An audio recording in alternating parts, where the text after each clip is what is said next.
हे नमः. धर्माचा जणू मूर्तिमान पुतळा भासे जना भुवरी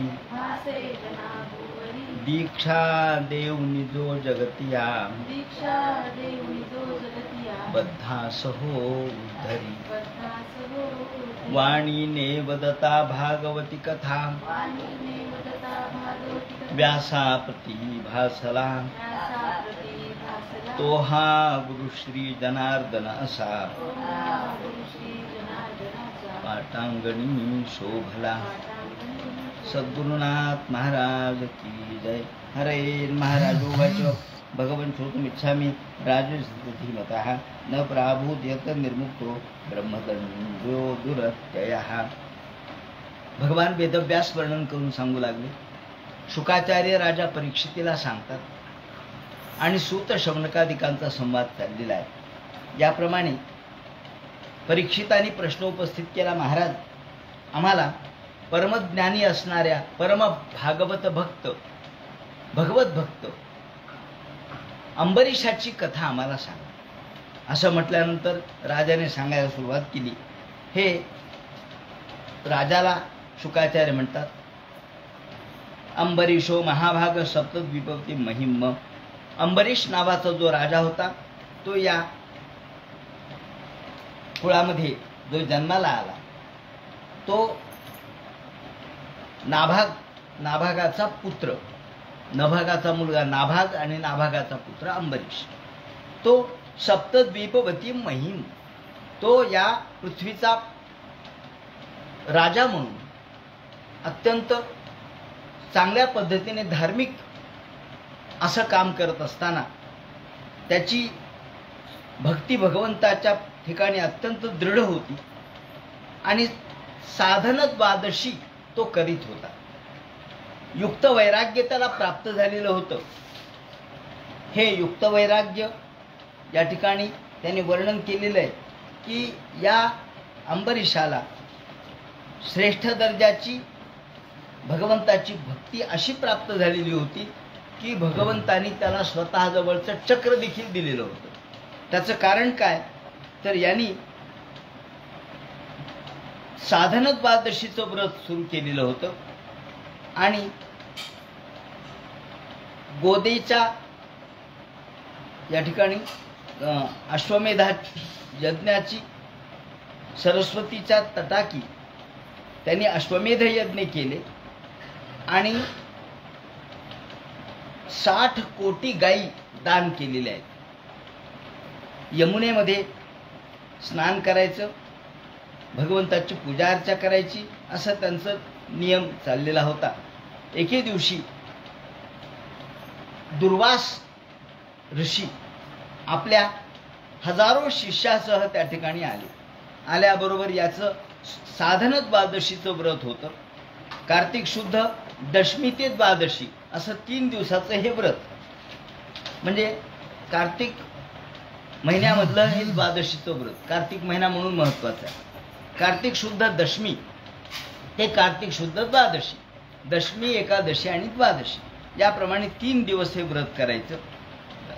द्वादशी मुठी थोडीच राहिली शिल्लक, द्वादशी थोडी शिल्लक राहिली आणि एवढ्यात सगळे ब्राह्मण जेवायला बसलेले असताना पारणं सोडायची वेळ आली. तेवढ्यात दुर्वास ऋषी आपल्या हजारो शिष्यासह त्या ठिकाणी आले आणि आल्याबरोबर मुहूर्तार्धावशिष्टायाम, फक्त अर्ध मुहूर्त 48 मिनिट म्हणजे एक मुहूर्त, तर 24 मिनिटं शिल्लक राहिलेले होते.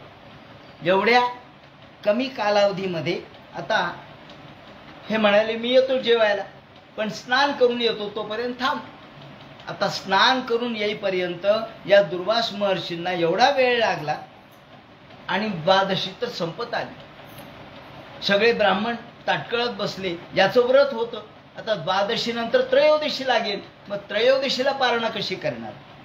मग सगळ्या विद्वान ब्राह्मणांनी सांगितलं, राजा असं कर, तू तीर्थ पारणा घे. तीर्थ घेतलं म्हणजे तुझी द्वादशीचं व्रत संपलं. त्याप्रमाणे तू जेवल्यासारखंच झालं. प्रत्यक्षात तर जेवला नाही, कारण दुर्वास आल्याशिवाय जेवणार कसं. मग काय करावं. त्यांनी सांगितलं की तू तीर्थपारणा घे. तीर्थपारणा त्यांनी केली आणि तीर्थपारणा करून बसले. तेवढ्यात दुर्वास महर्षी आले, आपल्या शिष्यांसह आले. दुर्वासा यमुना कुलात यमुनेवरून स्नान करून आले आणि आल्याबरोबर पाहिलं राजाकडं. अहो त्रिकालज्ञ ऋषी होते. त्यांनी राजाकडे पाहिलं. राजा, माझ्या आधी जेवण केलंस, मला जेवायला या म्हणालास, आमंत्रण दिलंस आणि माझ्या आधी जेवण केलंस, पापी आहेस तू. मन्युना प्रचलत गात्रो, राग आला, भ्रुकुटी तटाक वरती केला आणि आधीच तर भूक लागलेली होती.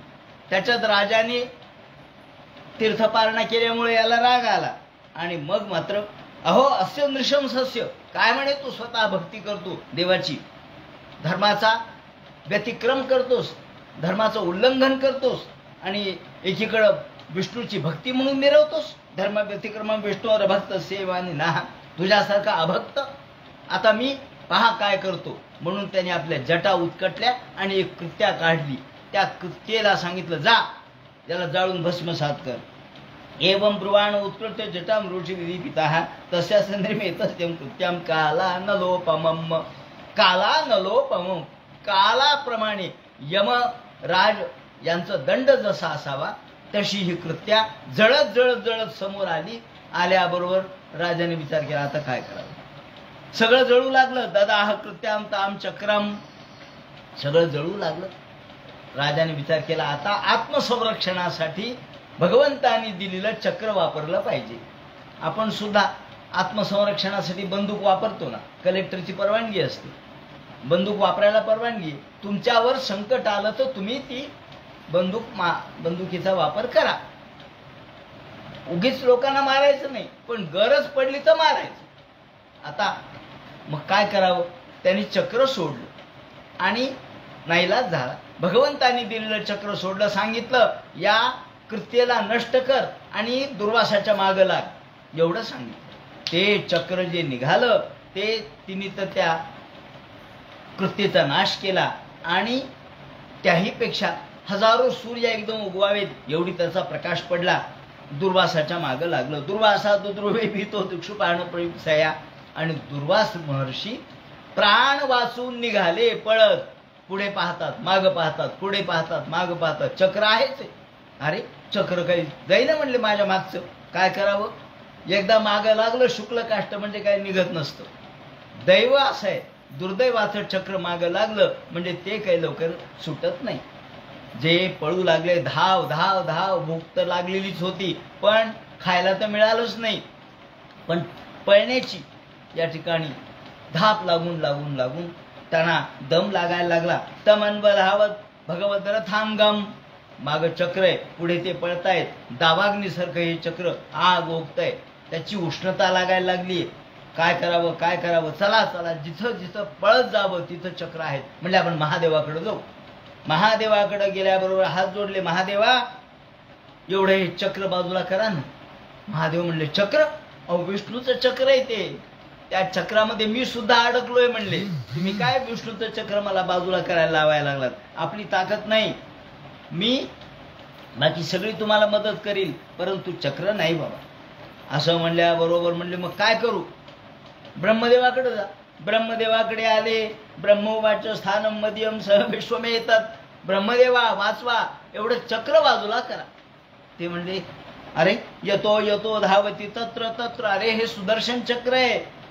नाही नाही नाही. त्यांना नमस्कार केला. नाही म्हणे, भगवंताचं जे कालचक्र आहे त्या कालचक्रात मी देखील अडकलोय. मी सुद्धा 2 परार्ध जीवन जगतो. ते झाल्यानंतर मला सुद्धा या ठिकाणी विलीन व्हावं लागतं, नष्ट व्हावं लागतं. मी परार्धावसाने 2 परार्ध झालं की मी देखील संपून जातो. भ्रुभंग मात्रेण संती कक्षो. अहो देवाचा हा प्रलय आणि विश्वनिर्मिती हे त्यांचं भ्रुभंग मात्र आहे. नुसतं डोळा लवेपर्यंत तर विश्व सगळं नष्ट होतं. मी सुद्धा त्याच्यातच आहे. प्रत्याख्यतो विरंचेन विष्णू चक्रोपिता. नाही म्हणे, मी यांच्या पुढे काहीच करू शकत नाही. तुम्ही विष्णूकडे जा. भवंती कालेन भवंती दृशा. विष्णूकडे गेले. विष्णू विष्णू विष्णू, मला क्षमा करा, मला वाचवा. ते म्हणले, काय झालं. म्हणजे हे चक्र ते म्हणले चक्र मी काही नाही सोडलं बा. अहो तुम्ही नाही सोडलं पण तुमचं चक्र आहे म्हणले. ते म्हणले माझं चक्र आहे पण आता माझा त्याच्यावर अधिकार राहिला नाही. का तर मी ते दुसऱ्याला दिलंय. ते मी दिलंय माझ्या भक्ताला.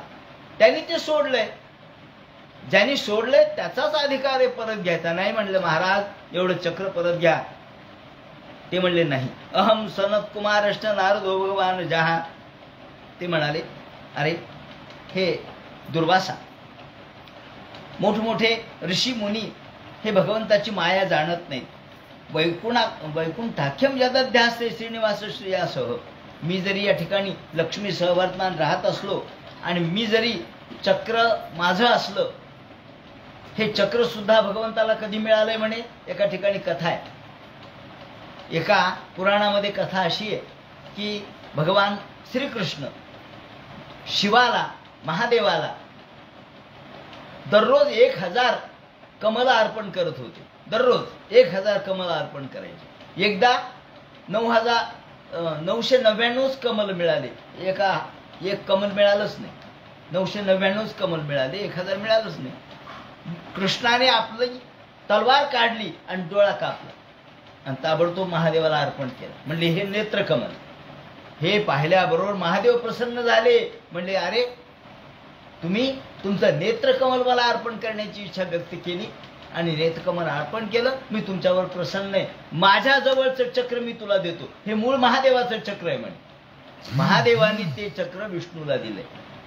तेव्हा विष्णू म्हणतात जरी हे माझं चक्र असलं तरी अहम भक्त पराधीनो हेच स्वतंत्र एव द्विज. अहो तुम्ही जसे पराधीन आहेत ना तसं मी देखील पराधीन आहे. ते म्हणले तुम्ही? हो मी पराधीन आहे. इव द्विज. तुम्ही पराधीन आहात तसं मी पराधीन. तुम्ही कसं काय पराधीन? अहो अहम भक्त पराधीन. भक्ताच्या स्वाधीन आहे मी भक्ताच्या अधीन आहे. भक्त मला बांधतो. भक्ताच्या भक्तीने मी बांधलेला आहे. मी मुक्त नाहीये. मी स्वतंत्र नाहीये. का? अहो मला देव असला तरी भक्त त्याला बांधू शकतो. गळा बांधून या दोर धरीला पंढरीचा चोर. पंढरीचा चोर आहे तो गळा बांधून धरलाय कुणी? जनाबाईंनी, नामदेवांनी. त्याला फरफटत ओढून आणलंय. त्याला कारागृहामध्ये टाकलंय. त्याला बंदिस्त केलंय आणि हृदय केला बंदीखाना. नामदेव महाराजांनी वर्णन केलंय, जनाबाईंनी केलंय. हृदय करुणी बंदीखाना. कोणत्या बंदीखान्यात टाकलं? हृदय रूपी बंदीखानामध्ये टाकलं, बंदिवासात टाकलं आणि भक्तीने बांधलं. हृदयरूपी बंदीखान्यात टाकलं आणि सोहम शब्दे मारा केला. सोहम सोहम सोहम या शब्दाने मार दिला म्हणे मला. विठ्ठल काकुळती आला. विठ्ठल म्हणतो देवा. तो म्हणतो भक्ता मला सोड ना. भक्त म्हणतो मी नाही सोडत. जीव गेल्यानं सोडी तू ते. माझा जीव गेला तरी मी सोडणार नाही तुला. मी एकदा धरलंय तुला, मी तुला सोडणार नाही. असो याप्रमाणे भगवान म्हणतात मी भक्ताच्या स्वाधीन आहे. त्यामुळं अहम भक्त पराधीनो हे स्वतंत्र इव द्विज. साधुवीरग्रस्त हृदयो भक्तीर भक्तजन प्रिया. आणि म्हणून तू आता मी या चक्राचा काहीही प्रतिकार करू शकत नाही. तू पुन्हा अंबरीशाकडे जा. म्हणले पुन्हा त्याच्याकडे जाऊ काय? हो म्हणले त्याच्याचकडे जा. असं म्हणल्याबरोबर क्षमापय महाभागम. तिथून निघाले थेट अंबरीशाला साष्टांग नमस्कार घातला. मला क्षमा करा अंबरीशा, क्षमा करा. तुम्ही श्रेष्ठ भगवत भक्त आहात हे आज कळालं. आणि हे पुन्हा कार्तिक शुद्ध एकादशीच आली होती. दुसऱ्या वर्षीची कार्तिक शुद्ध एकादशी आली. 1 वर्षभर फिरत होते. ते म्हणले अहो बसा महाराज आंघोळ करून यायची का? ते म्हणले नाही आता आंघोळ बिंघोळ काही नाही. नाही म्हणले जायचं जा यमुनेवर आंघोळ करा. ते म्हणले काही नाही पानं मांडले तर जेवायला बसतो पण एवढं चक्र बाजूला करा. असं म्हणल्याबरोबर अंबरीशाने चक्राला नमस्कार केला. चक्र म्हणजे काही जरी त्यांच्या स्वाधीन असलं तरी तो भगवंताचं स्वरूप आहे. त्यामुळं चक्राला हात जोडले. सुदर्शन नमस्तुभ्यम सहसारा प्रिय सर्वस्त्र घातीन विप्राय स्वस्ती भूया इडस्पते. हे चक्रा हे मंत्र म्हणला. तुम्ही पृथ्वीचे रक्षक आहात. या ब्राह्मणाची रक्षा करा. ब्राह्मणाचं रक्षण करा. आपण धर्म आहात. आपण सत्यवाणी आहात. आपण भगवंताचं स्वरूप आहात. आपण सर्व लोक स्वरूप आहात नमस्कार केला. नम सुनाभाखिल धर्म सेतवे याप्रमाणे चक्राला नमस्कार करून त्याला विनंती केली. चक्र तिथून थंड झालं आणि पुन्हा अंबरीषाच्या स्वाधीन झालं आणि दुर्वासाच्या मागचं चक्र निघालं. ज्याप्रमाणे दुर्वासाने ज्या अंबरीषाला साष्टांग नमस्कार केला, अंबरीषाने दुर्वासाला नमस्कार केला आणि त्यांनी आपल्या शिष्यासह वर्तमान जेवण केलं. ज्याप्रमाणे पुढे त्यांनी सांगितलंय, शुकाचार्य म्हणतात, परीक्षिते, तोपर्यंत राजा सुद्धा अभक्षच राहिला. तोपर्यंत राजा सुद्धा उपाशीच होता 1 वर्षभर. फक्त दर द्वादशीला तीर्थपारणा करत होता. वर्षभर उपाशी राहिला असं वर्णन केलेले त्यांनी. मुनीस्तद दर्शनाकांक्षो राजा भक्षो बभूवः. ज्याप्रमाणे आता त्यांच्या पुढचा वंश सांगतात.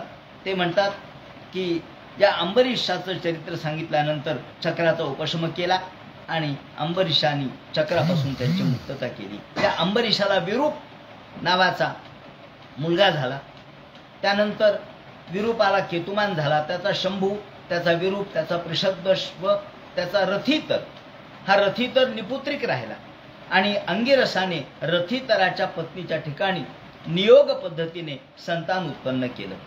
त्यानंतर वैवस्वत मनुच्या शिंकेपासून झाला म्हणून त्याला इक्ष्वाकू असं म्हणतात. इथून रामाचा वंश सुरू झालेला आहे. इक्ष्वाकू हा रामाचा वंश आहे, सूर्यवंश. हा वैवस्वत मनु यांच्या शिंकेपासून झाला म्हणून त्याला इक्ष्वाकू असं म्हणतात. आणि या इक्ष्वाकूला 100 पुत्र झाले. त्यापैकी विकुक्षी, निमी आणि दंडक हे प्रमुख होते. तर इक्ष्वाकूला विकुक्षी झाला, निमी आणि दंडक. तर विकुक्षी जो होता त्याला श्राद्धासाठी मांस आणायला पाठवलं. त्या काळामध्ये श्राद्धासाठी मांस चालत असे. अष्टिका श्राद्ध होतं, त्यावेळेला मांस आणायला पाठवलं. हा गेला आणि मृगया केली आणि मृगया करून परत आला. पण त्यावेळेला त्याला भूक लागली म्हणून त्यांनी सशाचं मांस खाल्लं, ससा खाल्ला. हे ऋषींना कळल्याबरोबर त्यांनी ताबडतोब त्याचं प्रोक्षण केलं. प्रोक्षण केल्याबरोबर त्यांना कळालं की हे उष्ट आहे. म्हणजे जरी त्याच्यातलं खाल्लं नाही, दुसरं खाल्लं तरी उष्टच होत असतं. म्हणून हे उष्ट आहे म्हटल्याबरोबर ते म्हणे, का रे राजा, मला उष्ट अन्न देतोस? ते म्हणे, नाही महाराज, उष्ट नाही. त्याला विचारलं, का रे? तो म्हणाला, हो, मला भूक लागली म्हणून मी ससा खाल्ला, म्हणून त्याचं नाव सशाद असं झालं. याने ससा खाल्ला. वसिष्ठांनी शाप दिला आणि त्याला वनामध्ये पाठवलं आणि तो वडिलांच्या मृत्यूनंतर परत आला. त्यानंतर या निमीचं वर्णन करतायत. हा जो निमी होता त्या निमीनी हा देखील या वंशामधलाच झाला. शशा पुरंजय सुत इंद्रवाह इति रेताः. या शशाचा जो मुलगा आहे, विकुक्षीचा पुत्र पुरंजय, तोच विकुक्षी म्हणजे शशाद. त्या पुरंजय, त्याचं इंद्रवाह, त्याला ककुत्स्थ असं म्हणतात. पुरंजय नावाचा तो पुत्र झाला. यांनी इंद्राला सहाय्य केलं युद्धामध्ये. पण त्याने एक अट घातली की इंद्रानी जर बैल झाला, इंद्र त्याच्यावर मी बसतो, युद्ध करतो, तर मी देवाच्या साह्याला देईल. इंद्र म्हणला, ठीक आहे, मी बैल होतो. इंद्र बैल झाला, इंद्राच्या वरती हा बसला आणि याने युद्ध केलं. ज्याप्रमाणे पुरंजय असं त्याचं नाव. याप्रमाणे पुढे ते म्हणतात इंद्राला विजय मिळाला. त्यानंतर निमी आणि दंडक, त्यापैकी दंडक जो आहे त्या दंडकाच्या नावानेच आपल्याला दंडकारण्य असं नाव पडलं. हे या सगळ्या भागाला दंडकारण्य म्हणतात. दंडकारण्यामध्ये राम आपल्या वनवासासाठी गेले, तो दंडकारण्य. या हा दंड जो होता, दंडक, त्यापासून हे नाव पडलेलं आहे.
ब्रह्मदेवाला शरण गेले. महाभारतामध्ये ही कथा आलेली आहे. बाणभट्टाच्या कादंबरीमध्ये ही कथा आहे. त्याची कथा अशी आहे की शूद्रकाच्या दरबारामध्ये एक पोपट येतो. एक पोपट, त्या पोपटाची वाचा का गेली असा प्रश्न त्याला विचारला. तेव्हा त्यांनी सांगितलं, पूर्वी तारकासुरामुळं त्रस्त झालेल्या देवानी ब्रह्मदेवाला शरणागती पत्करून विचारलं, महाराज याच्यावर उपाय काय या तारकासुरावर. त्यांनी सांगितलं की ज्या वेळेला शंकराचे पुत्र होतील त्यावेळेला ते तारकासुराला मारतील, अर्थात कार्तिकेय. पण शंकराचे पुत्र व्हायचे तर त्यासाठी अग्नीला सांगितलं होतं, तू शंकराचं जे शक्ती आहे ती आत्मसात कर. म्हणून अग्नी लपला, कारण कार्तिकेयाला ठार करील म्हणून अग्नी लपला. आणि तो कुठं लपला तर सगळे लोक धुंडाळू लागले, पण अग्नी काही सापडेना. शेवटी अग्नीने सांगितलं, मी कुठं लपलोय सांगू नका.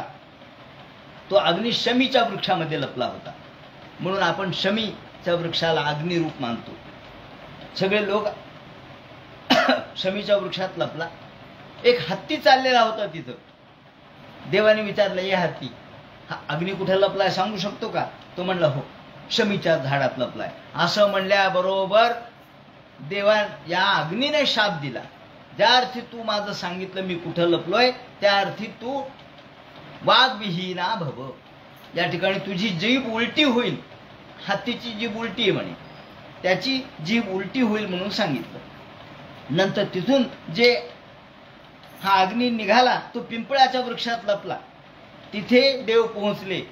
त्यांनी विचारलं, अग्नी कुठं लपलाय. पोपट तिथं होता. पोपटाला विचारलं, अग्नी कुठं लपलाय. त्यांनी सांगितलं हळूच, अग्नी ह्या पिंपळाच्या वृक्षात लपलाय. असं म्हणल्याबरोबर त्याला अग्नीने शाप दिला, त्वं वाग्विहीना भव. तुला जरी जीभ असली तरी तू बोलू शकणार नाहीस. जेवढं शिकवलं तेवढंच बोलशील, मनाने काही बोलू शकणार नाहीस. पहा ना, पोपटाला सगळं बोलता येतं, तर आपण जेवढं बोलू तेवढंच. याप्रमाणे हा पोपट कशामुळं मूक झाला किंवा का बोलले ना याचं उत्तर त्यांनी दिलेलं आहे. अशा पद्धतीने या दंडकाचं वर्णन केलं. अग्नी कसा लपला हे त्यांनी सांगितलं. त्यानंतर पुढे निमी हा राजा झाला, त्याचाच भाऊ होता हा. या निमीने सुद्धा बलात्काराने एका स्त्रीला पळवलं, म्हणून वसिष्ठाने शाप दिला. म्हणाले, तुम्ही वनात जा, तुमची वृत्ती काही बरोबर नाही, तुम्ही वनात जा. याप्रमाणे तो वनात निघून गेला. आणि त्यानंतर पुढे त्याचा पुरंजय झाला. पुरंजयाचा अनेना, त्याचा पृथू, त्याचा विश्वरंध्री, त्याचा चंद्र, त्याचा युवनाश्व. आणि या युवनाश्वाने श्रावस्त नावाची नगरी वसवली. तिला श्रावस्ती असं म्हणतात. बृहदश्वापासून पुलयाश्व झाला, तो बलवान होता. उतंक ऋषीच्या इच्छेसाठी त्यांनी 21,000 अशा प्रकारचे पुत्र निर्माण केले आणि धुंधू नावाच्या असुराचा वध केला. धुंधुमार असं त्याला म्हणतात. धुंधूशी लढताना त्याच्या मुखातील अग्नीमुळं सगळी मुलं जळाली. फक्त 3 शिल्लक राहिले, त्या दृढाश्व, कपिलाश्व आणि भद्राश्व. दृढाश्वापासून हरियश्व, त्याचा निकुंभ, त्याचा बहरणाश्व, त्याचा कृशाश्व आणि त्यापासून सेनजित आणि त्यापासून युवनाश्व दुसरा हा झाला. आता हा जो युवनाश्व आहे त्याचा तो निपुत्रिक राहिला आणि राणीसह वनामध्ये गेला. युवनाश्व निपुत्रिक होता, वनात गेला. ऋषींना दया आली. म्हणले, अरे या युवनाश्वाला एवढा राजा चांगला असून याला पुत्र नाही. मग सगळे ऋषी म्हणले, आपण एक ऐंद्री इष्टी करू, इंद्राची इष्टी करू. मग काय होईल, पुत्र होईल म्हणले तुला. इंद्राची इष्टी केली. इष्टी म्हणजे यज्ञ. इंद्राची इष्टी केली आणि या ऋषींनी रात्री मंत्रजल तयार केलं, ज्यातून पुत्र होणार होता. ते मंत्रजल अभिमंत्रित केलं आणि बाजूला ठेवलं. रात्री राजाला तहान लागली आणि राजाने ते मंत्रजलच प्राशन केलं. सकाळी उठून ऋषी म्हणतात, अहो यातलं पाणी कुठे गेलं म्हणले. मंत्रजल. राजा म्हणला, मीच प्राशन केलं. अरे अरे अरे म्हणले, आता चुकलं तुझं. म्हणले, काय झालं. अरे मंत्रजल होतं ते, त्यातून पुत्रोत्पत्ती होणार होती. आता तुझ्या पोटामध्ये पुत्र वाढेल. तुला प्रसव वेदना भोगाव्या लागतील. तो म्हणला आता काय, जे होईल ते नशिबाने स्वीकारावंच लागेल. म्हणले मग काय करावं. त्याप्रमाणे याच्या पोटामध्ये गर्भ वाढला. पण आता हा गर्भ बाहेर यायचा तर त्याची कुक्षी म्हणजे पोट फोडून तो बाहेर आला. पोट फोडून बाहेर आला हे सगळं ठीक झालं, पण याला आता दुधाची व्यवस्था कोणी करावी. कोणी केली बा दुधाची उत्पत्ती, वाढवी सवे श्रीपती सवे दोन्ही असं म्हणतात ना. तुकाराम महाराजांनी म्हटलंय, कोणी केली बाळा दुधाची उत्पत्ती. दुधाची उत्पत्ती कोणी केली ते म्हणतात वाढवी श्रीपती स्वये दोन्ही. श्रीपती दोघांनाही वाढवतो. इकडं आईच्या शरीरामध्ये दुधाची उत्पत्ती होते आणि इकडं बाळाची सुद्धा उत्पत्ती होते, बाळाची देखील वाढ होते. पण आता दूध कोण पाहिजे, दूध कोण देईल असा प्रश्न निर्माण झाल्यावर इंद्राची इष्टी केली होती ना. ही इष्टी कोणाची होती, इंद्राची. त्यामुळे इंद्र खाली आला. इंद्र म्हणला माझ्याच द्वारे तुम्ही यज्ञ माझ्यासाठी केला, माझी इष्टी केली, तर आता मी त्याला फळ देतो. तुम्ही काळजी करू नका, मी याला माझी करांगुली त्याच्या तोंडामध्ये घालतो आणि त्यामुळे त्याला अमृत प्राप्त होईल. इथे तर्जनी, कुणी म्हणतात तर्जनी त्याच्या तोंडामध्ये घातली आणि त्याला अमृत प्राशन करायला लावलं. तो पुन्हा त्याला दूध लागलं नाही म्हणून मान धाता असं नाव त्याचं पडलं. माम धाता, याला दूध कोण देईल म्हणून त्याला मान धाता. हा मुलगा मला पेईल. मानधाता शब्दाचा अर्थ धाता, मान धाता. मान म्हणजे मला, धाता म्हणजे मी याचं पोषण करतो, मला हा पील असा अर्थ होतो. याप्रमाणे हा मुलगा मानधाता झाला. त्यानंतर त्याला त्रिदस्यू म्हणून देखील तो प्रसिद्ध आहे. याच्या राज्यामध्ये सूर्य मावळत नव्हता असं म्हणतात. हा मानधाता आणि बिंदुमती यांच्यापासून शशबिंदू नावाची मुलगी झाली. शशबिंदू ही मुलगी झाली. त्यानंतर पुरुकुत्स, अंबरीश आणि मुचुकुंद हे मुलं झाली. ह्या मानधाताचेच पुत्र आहेत. पुरुकुत्स, अंबरीश आणि मुकुंद, तो दुसरा अंबरीश आहे हा. तेव्हा या पुरुकुत्स मुचुकुंदाचं वर्णन आपण बघतोय नंतर. आणि त्यानंतर त्याला 50 बहिणी म्हणजे या होत्या. त्यांचं सौभरी बरोबर लग्न झाल्याचं पुढे विवरण आपण पाहणार आहोत. तेव्हा ही सौभरीची कथा पुढे येणारच आहे. त्यांनी सांगितलं ज्याप्रमाणे त्यांना 50 बहिणी होत्या आणि त्यांनी विचारलं, एकदा यमुनेत स्नान केलं या सौभरीनी आणि त्यावेळेला त्यांनी मीनसंग पाहिल्याबरोबर त्यांना वाटलं आपणही लग्न करावं. म्हणून ते आले आणि मानधात्याला विचारलं, मानधात्या मला लग्न करायचे. ते म्हणे मग तुझं काय म्हणणं. नाही तुम्हाला 50 मुली आहेत म्हणे. म्हणे आहेत, एखादी मुलगी मला दे ना म्हणे. तो म्हणला पहा मुलींना विचारा, त्यांची इच्छा असेल तर तुमच्याबरोबर लग्न करतील. आता याचं स्वरूप असं होतं या सौभरीचं, दाढी वाढलेली होती, केस पिंगट झालेले होते, अंगावर वळ्या पडलेल्या होत्या, मान हालत होती, दात पडले होते, डोळ्यांनी दिसत नव्हतं. म्हणले तो उभा राहिला चौकामध्ये. त्याला विचारलं, सगळ्या मुली बाहेर वरती होत्या गच्चीवर. राजाने विचारलं, अहो मुलींनो, हा पती तुम्हाला मान्य आहे का पती म्हणून. ऋषी सगळ्यांनी तोंड फिरवून पळत निघून गेल्या, परत आल्याच नाही. म्हणले अरे सगळे तोंड फिरून निघून गेले. म्हणले अहो तुमच्याबरोबर कोणाची लग्न करण्याची इच्छा नाही आणि त्यांच्या इच्छेविरुद्ध मी त्यांच्याशी लग्न लावू इच्छित नाही. म्हणजे मग काय करू. पहा म्हणले आता तुम्ही. हा गेला. तो म्हणला माझ्यामध्ये काही ताकद कमी आहे का. सौभरीने आतापर्यंत तपश्चर्या केलेली होती, ती सगळी तपश्चर्या पणाला लावली आणि म्हणाला माझी सगळी तपश्चर्या गेली तरी चालेल, पण मी स्वरूप संपन्न झालो पाहिजे, तरुण झालो पाहिजे. झाला, तरुण झाला, स्वरूप संपन्न झाला आणि आल्याबरोबर पुन्हा आला राजाकडं. राजा मी पुणे, मी सौभरी आहे, तुम्ही. हो म्हणले मी माझी सगळी तपश्चर्या पणाला लावून मी ह्या रूपामध्ये आलो. आता विचारा म्हणले तुमच्या मुलींना. ह्या मुली आल्या गच्चीवर, सौद्यामधून बघू लागल्या. म्हणजे मुलींनो, हा तरुण तुम्हाला पती म्हणून स्वीकार्य आहे का. सगळ्या म्हणाल्या हो हो हो आम्ही याच्याबरोबरच लग्न करणार. 50 जणींनी होकार दिला. म्हणलं अरे 50 जणींनी होकार दिला, करता का लग्न? म्हणले करतो. 50 जणी बरोबर लग्न केलं आणि याप्रमाणे त्या 50 जणी बरोबर हा 50 रूपामध्ये राहत होता म्हणे. म्हणजे भगवान गोपाल कृष्णाने जसे 16,108 रूप धारण केले तसे यांनी सुद्धा 50 स्त्रियांच्या बरोबर 50 रूप धारण केले. 50 जणींसाठी स्वतंत्र बंगले बांधले. 50 जणी बरोबर हा राहू लागला, संसार करू लागला आणि त्याच्यातून त्यांना 50,000 मुलं झाली. प्रत्येकीला मुलं झाले, प्रत्येकीला संतती झाली. आणि याप्रमाणे ही कथा त्यांनी सांगितली. ते म्हणतात पुढे सौभरीला पश्चाताप झाला. म्हणले अरे एकश्चनन रहसी चित्त मनंत ईशे. अहो म्हणे मी एक मच्छसंघ काय पाहिला आणि मला लग्न करण्याची इच्छा काय झाली. माझं सगळं तपश्चर्या माझी वाया गेली. एकच तपस्व्यवह मथांबसी मत्स्यसंगात 50 समुत 5,000 सर्गा. 50 जणी बरोबर मी लग्न काय केलं आणि माझा पसारा किती वाढला. 50,000 मुलं बाळ हे सगळे माझे वाढले आणि माझा संसार वाढला. शेवटी मला स्वास्थ्य काही मिळालं नाही, आनंद काही मिळाला नाही. एवं वसंत ग्रहे कालम विरक्तो न्यासमास्थितः. आणि एके दिवशी विरक्त झाला. या ठिकाणी सौभरीची कथा यासाठी सांगितली की एवढं सगळं करून सुद्धा, सगळ्या प्रकारचे भोग उपभोगून सुद्धा शेवटी त्याला समाधान मिळालं नाही आणि तो तिथून विरक्त झाला आणि निघून गेला.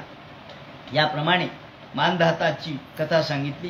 पुढे अंबरीषाचा यौवनाश्व हरित पुरुकुत्स त्रिदस्यू हर्यश्व, हर्यश्वाचा अरुण, त्याचा त्रिबंधन हा मुलगा झाला. त्रिबंधनचा त्रिशंकू झाला.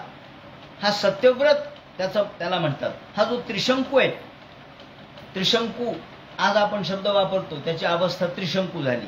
त्याचं काय झालं तर यांनी एकदा ब्राह्मणाच्या कन्येचं विवाहाच्या प्रसंगी अपहरण केलं. ब्राह्मणाच्या मुलीचं विवाहाच्या वेळेला तिला पळून नेलं. पळून नेल्याबरोबर वसिष्ठ चिडले. म्हणजे अरे तू एवढा चांगल्या वंशातला, परंतु तू राजासारखी कृती केली नाहीस, एखाद्या चोरासारखी, एखाद्या वाईट माणसासारखी तू कृती केलीस, तर तू शाप तुला मी देतो, तू चांडाळ होशील. म्हणून हा चांडाळ म्हणून त्रिशंकूला शाप दिला आणि तो निघाला. विश्वामित्र आले. विश्वामित्र म्हणले थांबा, ज्याला तुम्ही चांडाळ म्हणून शाप दिलाय म्हणजे आता हा नरकात जाणार, मी याला स्वर्गात पाठवतो. ते म्हणले तुम्ही? हो म्हणले मी पाठवतो. विश्वामित्रांनी याला स्वर्गात पाठवलं. आता स्वर्गात याचा इंद्राने विरोध केला. इंद्र म्हणले वसिष्ठाचा शाप आहे, हा स्वर्गात कसा काय येऊ शकतो. म्हणून इंद्राने याला विरोध केला. इंद्राने वज्र टाकलं, वज्र मारलं. तो इंद्राने त्याला येऊ दिलं नाही वरती आणि खालीून विश्वामित्राने पाठवलं वरती. म्हणजे वरती नाही खाली नाही, मध्यंतरत होऊन गता, हा मध्येच अडकला. याप्रमाणे ते म्हणतात असा हा लोंबकळत राहिला. विश्वामित्राने वर लोटलं आणि इंद्राने खाली लोटलं. म्हणून वसिष्ठाचा शाप आणि इकडे विश्वामित्रांनी दिलेला उशाप, या दोन्हीमध्ये तो अडकला. म्हणून कधीही एक मार्ग स्वीकारावा, दोघांच्या नादी लागू नये. त्रिशंकू पासून हरिश्चंद्र झाला. हा निपुत्रिक होता. त्याला ही मोठी चांगली कथा या ठिकाणी भागवतकारांनी सांगितली. ती मुळात उपनिषदामधली कथा आहे आणि ही उपनिषदामधली कथा या ठिकाणी सांगितली. शून्यक्षेपाची घटना अशी घडली की हा जो त्रिशंकूचा पुत्र पुढे त्रैशंक वो हरिश्चंद्रो, हरिश्चंद्र नावाचा होता. हा हरिश्चंद्र वेगळा आहे आणि तो वेगळा आहे. पण या हरिश्चंद्राला पुत्र नव्हता. मग काय करावं म्हणून त्यांनी वरुणाची इष्टी केली आणि वरुणाला सांगितलं, वरुणा मला पुत्र दे. जर मला पुत्र दिला तर मी तो तुला बळी देईल. मग पुत्र कशाला पाहिजे, तोच पुत्र बळी द्यायचा तर पुत्र कशाला पाहिजे. पण त्यांनी असं एक बोलून गेलं. वरुणाने याला पुत्र दिला. रोहित नाव त्याचं. रोहित झाला. जन्माला आल्यावर आनंद झाला. आता वरुण म्हणायला लागला, राजा तू म्हणल्याप्रमाणे माझा बळी दे. राजा म्हणला थांबा, अहो लहान आहे तो, अजून त्याला दात आले नाहीत, दुधाचे दात सुद्धा अजून आले नाहीत, अजून दात येऊ द्या मग देतो. दात आले म्हणजे आता दात आले म्हणजे आले दात, पण ते पडू द्या ना, दुधाचे दात पडू द्या, अन्नाचे दात येऊ द्या, मग तुम्हाला बळी देतो. यदा पशुर निर्देश स्याद मेध्यो भवेदिती. पुढे पुढे ढकलत राहिला. नेहमी काय करावं माणसाने, अशुभस्य कालहरणम, कालहरण करत राहायचं.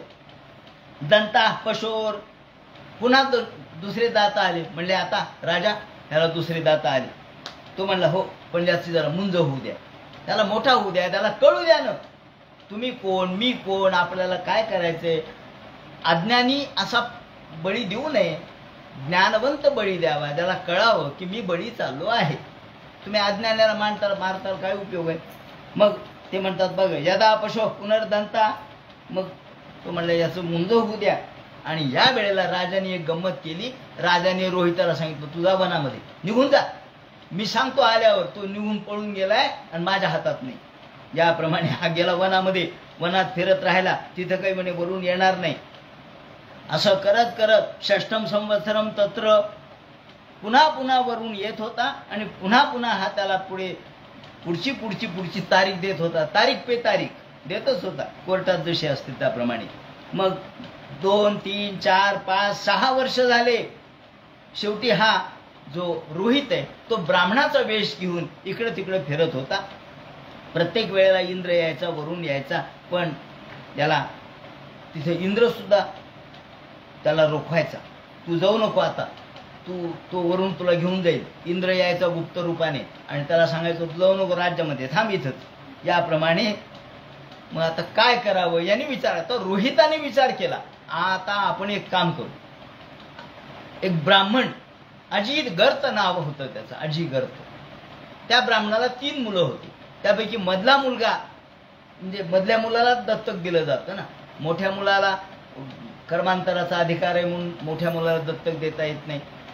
धाकटा मुलगावर प्रेम असतं म्हणून धाकट्या मुलाला देता येत नाही, म्हणून मधला मुलगा दत्तक दिला जातो, असा नियम आहे. त्याप्रमाणे याला अजिगर्ताला जो मधला मुलगा होता तो मधला मुलगा यांनी विकत घेतला या रोहिताने. आणि राजाला, आपल्या वडिलाला सांगितलं मी एक मुलगा विकत घेतलाय, त्याला बळी देऊन टाका. राजा म्हणलं बरं झालं. त्या अजिगर्ताचा मुलगा, त्याचं नाव शुनशेप. शुनशेप म्हणजे कुत्र्यासारखं शेपूट वाकडं, त्याला किती शिवाय काहीच येत नव्हतं. त्या अजिगर्तालाही वाटलं बरं झालं मला पैसे मिळाले. मुलगा गेला ते गेला, पैसे ते मिळाले. त्या मुलाला काहीच येत नव्हतं. तो मुलगा होता, थोडक्यात. असा हा शुनशेप, कुत्र्याचं शेपूट जसं वाकडं असावं त्याप्रमाणे तो आला. आल्यानंतर त्याला राजाने ठेवून घेतलं आणि वरुणाला सांगितलं वरुणा मी आता बळी द्यायला तयार आहे. वरुण आला. त्या दरम्यान काय झालं, विश्वामित्राला दया आली. विश्वामित्रांना वाटलं अरे बिचारा विनाकारण बळी चाललाय. मग विश्वामित्रांनी त्याला शन्नो देवी रभिष्टय आपो भवन्तु पीते शंयोरभिस्रवन्तु नः, वरुणाचा मंत्र शिकवला. त्याला तिकडून पाठ करून घेतला. विश्वामित्र कधी कधी चांगलंही वागतात बरं का. विश्वामित्र म्हणाले एवढा मंत्र पाठ कर. त्याने केला बा पाठ. शन्नो देवी रभिष्टय. आणि त्याला कळत नव्हतं मी का पाठ करायला. वरुण आला. आल्याबरोबर म्हणले कोणता बळी आहे. म्हणले हा काय बळी. तो काय म्हणतो ऐका ना म्हणे. काय म्हणाले. वरुण ऐकू लागला शन्नो देवी. अरे हा तर माझी स्तुती करायला लागलाय. राजा मी याला बळी घेत नाही, तुला बळी देण्यापासून माफ केलं म्हणले. आता मला माझा बळी मिळाला, बस झालं म्हणले. त्यांनी याला मुक्त केलं. त्याला बांधून टाकलं होतं युपाला, त्या यज्ञाच्या बळी देण्याच्या युपाला बांधून टाकलं होतं. वरुणाने त्याला मुक्त केलं आणि माझा बळी मला मिळाला. ही कौशल्य विश्वामित्रांचे. विश्वामित्रांनी मग त्याला दत्तक घेतलं. विश्वामित्र म्हणले हा बळी चालला होता ना, नाहीतरी मेलाच असता, मग आता हा मुलगा मला द्या. आणि त्यांनी विश्वामित्रांनी, खरं म्हणजे विश्वामित्राला मुलं होते पण 100 मुलं होते. त्या विश्वामित्रांनी, पुढे ती कथा येणार आहे, 100 मुलं होते. हा मुलगा दत्तक घेतला आणि आपल्या 100 मुलांना सांगितलं ए मुलांनो हा तुमचा मोठा भाऊ आहे, मान्य आहे का. 50 जण म्हणले आम्हाला मान्य नाही. म्हणले असलं वेडा आमचा मोठा भाऊ असतो का, मान्य नाही. ते म्हणले मान्य नाही, चालले म्हणले तुम्ही निघा, ज्यांना माझं मत मान्य नसेल त्यांनी घराच्या बाहेर जावं, तुम्ही म्लेच्छ होताल म्हणले, धर्माच्या पलीकडं धर्म व्यतिकर तुम्ही केला, माझे शब्द ऐकले नाहीत, वडिलाचं ऐकलं नाही, त्याला म्हणले तुम्ही धर्मबाह्य झाले. मग 50 जण म्हणले नाही आम्ही तुमचं ऐकतो, हा मोठा मुलगा मोठा भाऊ म्हणून आम्ही मान्य करतो. म्हणले ठीक आहे तुम्ही माझ्या कुळामध्ये राहा. याप्रमाणे विश्वामित्राने आपलं गोत्र त्याला दिलं आणि हा मोठा पुत्र म्हणून याला त्याचा स्वीकार केला. अशा पद्धतीने त्यांनी ही कथा सांगितली. या दरम्यान राजाला मात्र जलोदर झालेला होता, म्हणजे पोटामध्ये पाणी झालं होतं. मग नंतर रोहित यांनी ही कौशल्य युक्ती केल्यामुळं आणि वरून प्रसन्न झाल्यामुळं हा जलोदर नष्ट झाला. अशा पद्धतीने या हरिश्चंद्राने पुढे राजसूय यज्ञ केला आणि त्यानंतर या वेळेला दक्षिणेच्या निमित्ताने वसिष्ठाने यांचा छळ केला.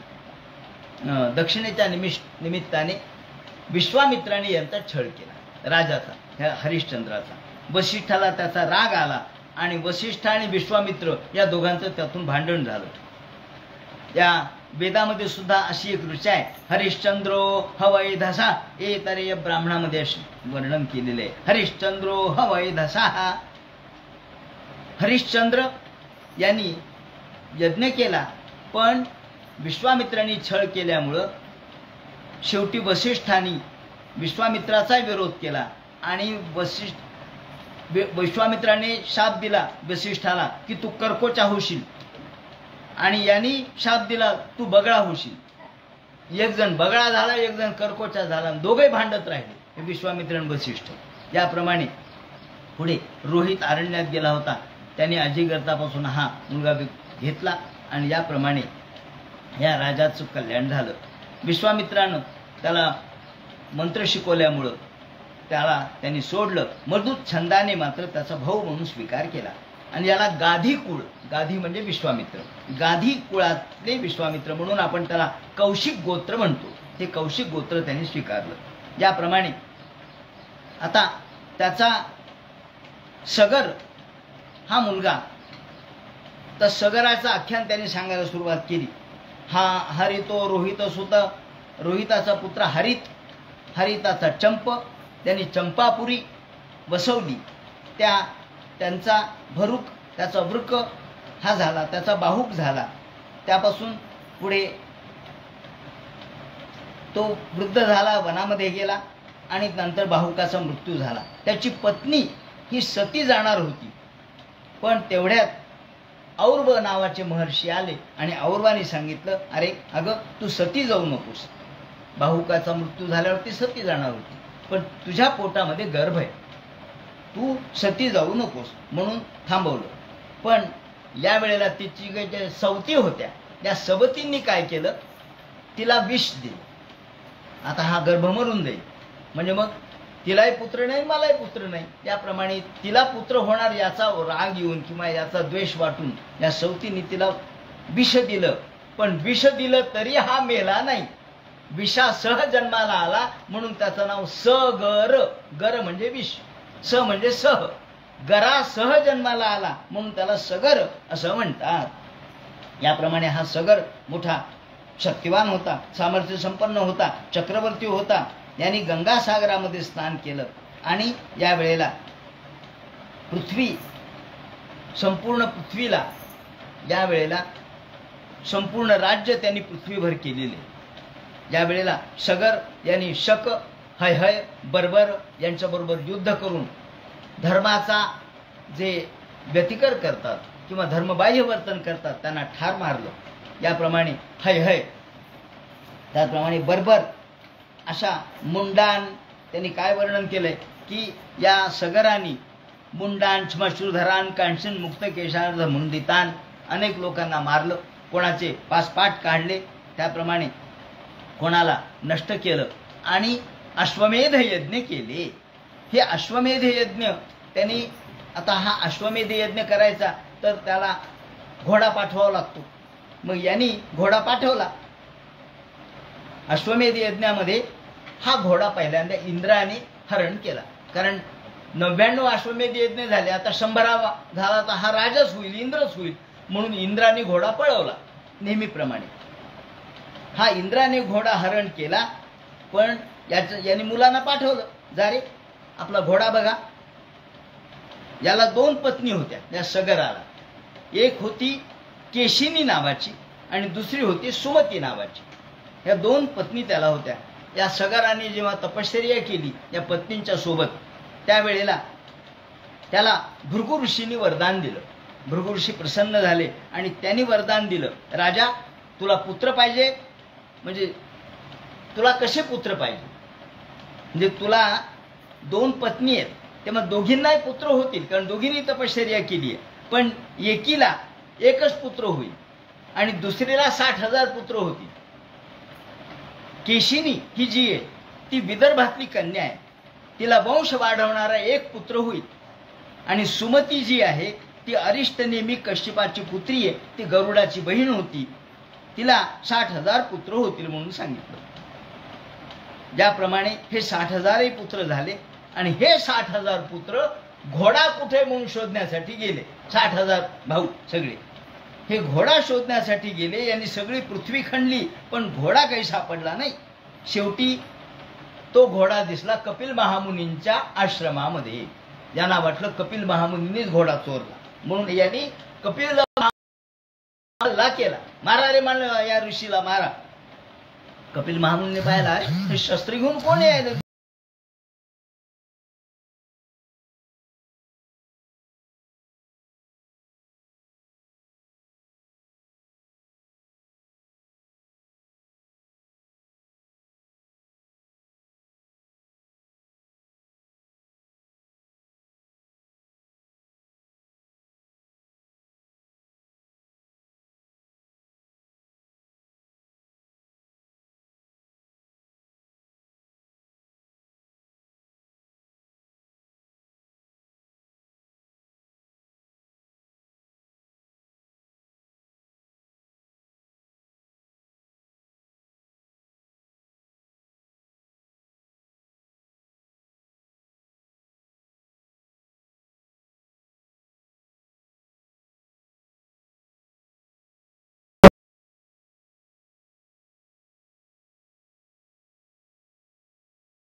दर्जाचा महात्मा होता.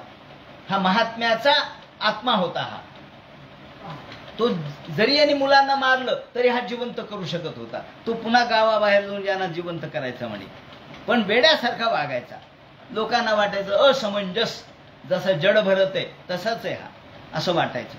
मग शेवटी राजाने त्याला गावाबाहेर हाकललं, म्हणले नको, हा नकोच मुलगा. म्हणून तो गावाबाहेर गेला आणि त्याचा पुत्र अंशुमान झाला. हा जो केशिनीचा पुत्र आहे तो योगभ्रष्ट होता, असमंजस नावाचा. तो शेवटी सोडून दिला राजाने आणि त्याचा पुत्र अंशुमान झाला. त्या अंशुमानाला सांगितलं, जा रे, तुझे चुलते गेले होते 60,000, त्यांनी घोडा आणण्यासाठी गेले, त्यांनी घोडा आणलाच नाही, माझा यज्ञ थांबलाय, घोडा घेऊन ये जा. अंशुमान मोठा हुशार होता, तो म्हणला बरं. त्यांनी चुलत्यांनी खणलेल्या मार्गाप्रमाणे तो गेला, कारण यांनी 4 दिशा खणल्या होत्या, सगळ्या बाजूनी त्यांनी पृथ्वी खणली होती. मार्ग विचारत विचारत विचारत आधी तो दिग्गज, कसा ज्ञानी कसा असावं लागतात. पूर्वीच्या लोकांनी कुठून गेलेत, काय गेलेत, विचारणा करावी. आपल्याला तोंड दिले तर आपण विचारावं. म्हणून त्यांनी सांगितलं की आधी त्यांनी दिग्गजांना विचारलं, 4 बाजूला जे हत्ती आहेत त्यांना विचारलं. तेव्हा दिग्गजांनी सांगितलं, हे अंशुमाना, तू आता या पद्धतीने जा, तू कोणकोणत्या बाजूनी कसं जा ते सांगितलं. पूर्वेकडच्या बाजूला विरूपाक्ष, दक्षिणेकडच्या बाजूला महापद्म, पश्चिमेच्या बाजूला सौमनस आणि उत्तरेच्या बाजूला श्वेतभद्र नावाचे हत्ती आहेत.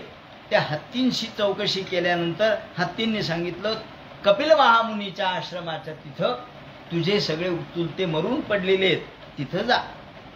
पण कपिल महामुनींच्या तिथे गेल्यावर नम्र भाषण कर, तुझे चुलते उर्मटपणाने गेले होते. असं का म्हणले, बर. तो गेला, अंशुमान गेला, तिथं राखेचा ढिगारा दिसला. पाणी द्यावं यांना तर तर्पण करायला एक थेंब पाणी नाही तिथं. तेवढ्यात गरुड आला. गरुडाने पाहिलं. गरुड त्याच्या चुलत्याचा मामा होता. त्याने सांगितलं, अरे अंशुमाना थांब, कपिल महामुनींच्या शापाने हे तुझे चुलते या ठिकाणी मृत झालेत, सगळा राखेचा ढिगारा त्यांचाच आहे, तेव्हा इथं तुला पाणी मिळणार नाही आणि लौकिक पाण्याने याचा उपयोग नाही, तुला गंगा आणावी लागेल तर हा घोडा मिळेल. आणि मग तिथे कपिल महामुनींची भेट झाली. त्यांना साष्टांग नमस्कार घातला आणि सांगितलं, महाराज अहो तुमच्या अवकृपेने हे सगळे माझे चुलते जळून भस्मसात झालेत, उपाय काय? त्यांनी सांगितलं, गंगा घेऊन दे. गंगेच्या शिवाय हा त्यांना मुक्ती मिळणार नाही. आता या ठिकाणी त्याचे मुलं अंशुमान गंगेसाठी कसा प्रयत्न करील, करता करता करता शेवटी भगीरथापर्यंत हे प्रयत्न कसे होतील आणि भगीरथ गंगा कशी घेऊन येईल या संबंधीचं जे विवरण मूळ ते रामायणात आलेलं आहे, वाल्मिकी रामायणात आलेलं आहे. ते वाल्मिकी रामायण आणि भागवत याच्या अनुषंगाने जे वर्णन केलेलं आहे त्याचं चिंतन आपण उद्या करू. हरे नमः. कुंडलीकवरदे हर विठ्ठल. सीताकांत स्मरण जय जय राम. पार्वतीपते हर हर महादेव. श्रीमज्जनार्दन गुरुमूर्तये नमः. हरे राम हरे